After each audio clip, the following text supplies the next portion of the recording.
Selama 1 tahun kuliah, aku tuh harus nyelesain 6 mata kuliah inti dan 2 mata kuliah pilihan. Kehadiran kalian nggak akan berpengaruh dengan nilai akhir yang akan kalian dapatkan. Kalau udah seperti ini, berarti ya nggak bisa diapa-apain lagi, nggak lulus. Tentang graduation atau wisuda. Nah, di sini kita akan dikasih tahu tentang tanggalnya, tempat pelaksanaannya, sampai dengan detail pakaian. Accounting and Finance, Sharif Chowdhury. Secundus Karuga.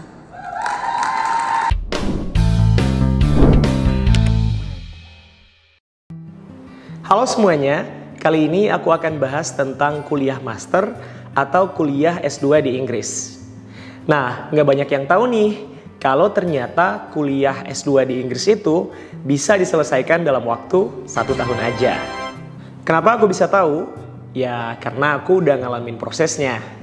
Di tahun 2016 kemarin, aku beruntung bisa dapat beasiswa full dari LPDP atau Lembaga Pengelola Dana Pendidikan untuk melanjutkan studi di University of Leicester, Inggris. Berhubung kemarin aku ngambilnya Master of Arts in TESOL atau Teaching English to Speakers of Other Languages, ini akan aku jadiin sampel untuk ngasih kalian gambaran tentang gimana sih kuliah S2 yang durasinya itu hanya setahun aja. Oke, aku akan mulai dulu dengan deskripsi singkat tentang TESOL. Disiplin ilmu ini mempelajari tentang pengajaran bahasa Inggris. Mulai dari cara mempersiapkan kelasnya, delivery materinya, sampai dengan tahap evaluasi. Nah, kurang lebih ini yang aku pelajari selama 1 tahun perkuliahan. Kebanyakan kampus menggunakan istilah semester atau per 6 bulan. Nah, tapi di Inggris beda. Mereka menggunakan istilah term. Dalam setahun ada 3 terms yang durasinya itu berbeda-beda.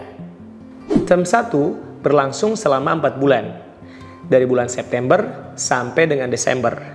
Nah, di term ini kita harus menyelesaikan 3 mata kuliah utama atau biasa disebut dengan istilah core modules. Kemudian, kita juga berhak mengambil 1 mata kuliah pilihan. Jadi, totalnya ada 4 mata kuliah yang harus kita selesaikan dalam waktu 4 bulan. Di term 2, durasinya lebih singkat, 3 bulan aja. Dari bulan Januari sampai bulan Maret. Nah, tapi ini akan lebih challenging dari term 1. Karena di durasi hanya dengan 3 bulan ini, beban kuliahnya itu sama persis dengan term 1. Yaitu kita harus nyelesain 3 mata kuliah inti dan 1 mata kuliah pilihan hanya dalam waktu 3 bulan aja. Saran aku, kalian harus benar-benar memaksimalkan pengalaman belajar di term 1 supaya bekerja di term 2 itu bisa lebih cepat. Term 3 adalah yang paling demanding karena di tahap ini kita dituntut untuk nulis dissertation atau di Indonesia lebih dikenal dengan istilah tesis. Jumlahnya 15.000 sampai 20.000 kata. Yang meskipun dikumpulkannya baru di bulan September nanti, tapi proses yang kayak drafting, konsultasi dengan supervisor, dan penilaian kelayakan riset kita itu tuh harus diselesaikan dalam periode 2 bulan aja, dari bulan Mei sampai bulan Juni. Selebihnya riset mandiri. Kalau kita mau komunikasi dengan supervisor, itu bisanya lewat email aja. Serem gak tuh?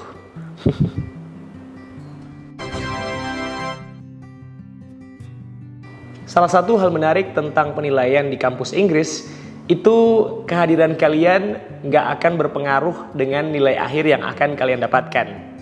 Ya, asalkan kalian bisa aja membuat esai sesuai dengan kriteria yang mereka tetapkan. Karena emang semua penilaian yang diberikan itu berdasarkan esai yang kalian buat.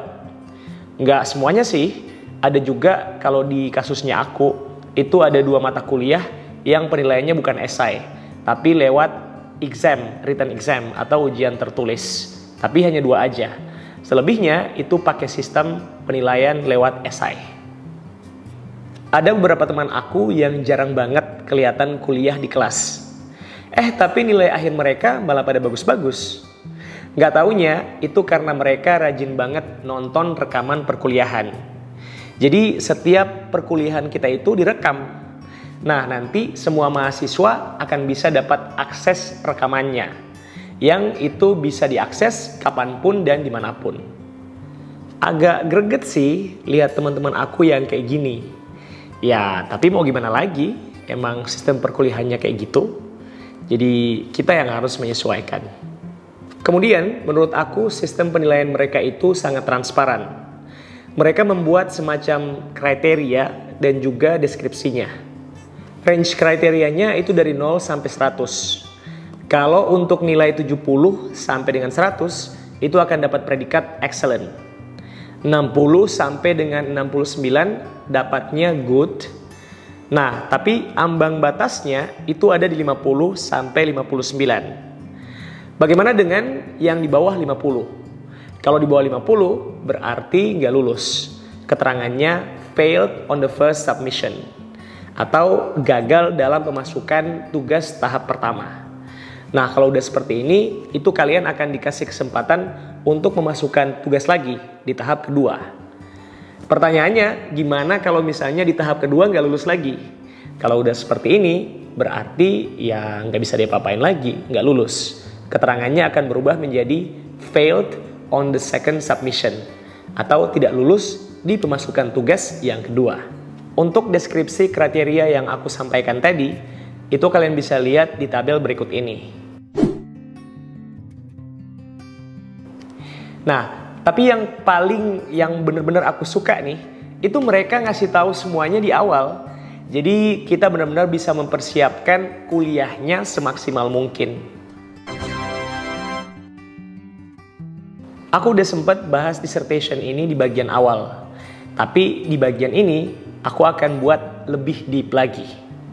Ya, karena mata kuliah ini penting sih. 60 kredit masalahnya ya. 60 SKS, paling banyak SKS-nya. Kalau dibandingkan dengan mata kuliah yang udah aku mention tadi, core modules dan juga mata kuliah pilihan, itu masing-masing SKS-nya 15. Jadi menarik karena namanya itu dissertation ya. Padahal kan baru S2. Harusnya kalau kita ikut penamaan dari kampus umumnya, itu berarti tesis, pakai istilah tesis. Tapi kalian gak usah khawatir ya, di Inggris emang gitu kok, penamaannya terbalik. Kalau untuk anak S2 ya bikin dissertation, kalau untuk anak S3 sebaliknya, bikin tesis. Kemudian, aku juga lihat banyak teman-teman aku yang struggle dengan dissertation ini. Ya wajar sih, karena emang waktunya itu mepet banget. Baru aja kita nyelesain semua perkuliahan, tiba-tiba udah diminta buat riset akhir aja. Kaget nggak tuh? Ya tapi di Inggris emang kayak gini, transisi akademiknya itu cepet banget. Kita dituntut untuk bisa melakukan adaptasi secepat mungkin. Nah, makanya aku mau ngasih tips nih buat kalian yang mau bikin dissertation. Selama kalian ngerjain term 1 dan term 2, itu bisa banget waktunya dipakai untuk mencari kira-kira bidang riset apa yang membuat kalian tertarik dan realistis untuk diselesaikan dalam waktu 4 bulan aja. Karena aku udah tertarik banget dengan satu mata kuliah, jadi aku tuh udah mutusin untuk riset di bidang ini. Nah, sambil menyelesaikan mata kuliahnya, aku juga approach calon supervisor aku, which is si bapak yang ngajar mata kuliah ini. Nggak taunya beliau bersedia. Beliau bilang yes. Dan aku mau share ini foto kami berdua waktu pertama kali aku bimbingan. Kalian bisa lihat. Namanya Pak Rod Rivel. Beliau orangnya agak sederhana ya, agak old fashion. Tapi jangan tertipu dengan penampilannya. Walaupun seperti itu, karya-karya beliau itu banyak dijual ya, laris di Amazon, bahkan beberapa bukunya sempat jadi bestseller. Selain itu, beliau juga aktif mendesain silabus pembelajaran sekaligus ngajar bahasa Inggris di perusahaan-perusahaan besar. Dengan strategi mempersiapkan diri lebih awal tadi, aku tuh ngerasa lebih bisa memanage waktu untuk buat dissertation ini. Jadinya nggak terburu-buru. Ya, walaupun ada deadline juga sih, tapi flow-nya itu kerasa lebih enak aja.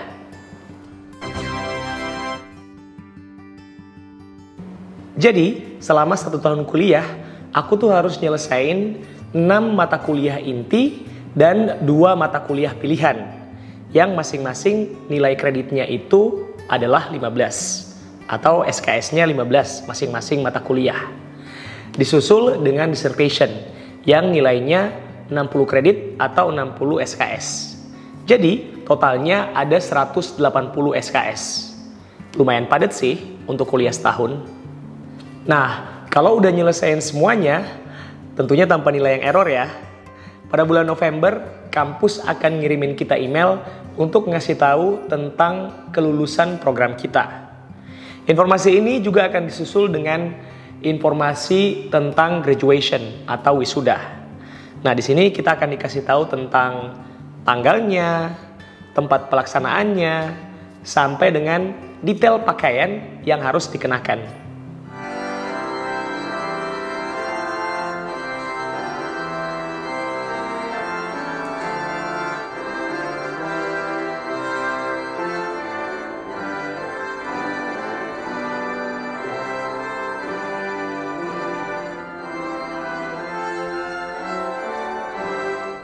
And now, as President and Vice-Chancellor, it's my job to welcome you here to this degree congregation, where we formally recognise your outstanding achievement. Sharif Chowdhury. Secundus Karuga.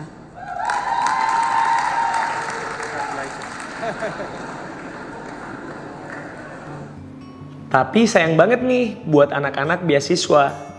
Karena pembiayaan beasiswanya itu hanya sampai di bulan September.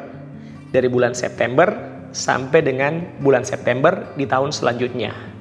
Kontraknya kan hanya setahun doang. Padahal wisudanya itu baru di akhir Januari nanti. Jadinya kebanyakan dari kami itu nggak bisa menghadiri prosesi wisudanya langsung. Nah, yang kami lakukan adalah minjem baju, minjem kostum wisuda dari luar, terus dipakai gitu ya, dipakai untuk foto-foto dalam kampus. Padahal prosesi wisudanya belum nih, baru di Januari nanti. Ya mau gimana lagi, daripada nggak sama sekali kan?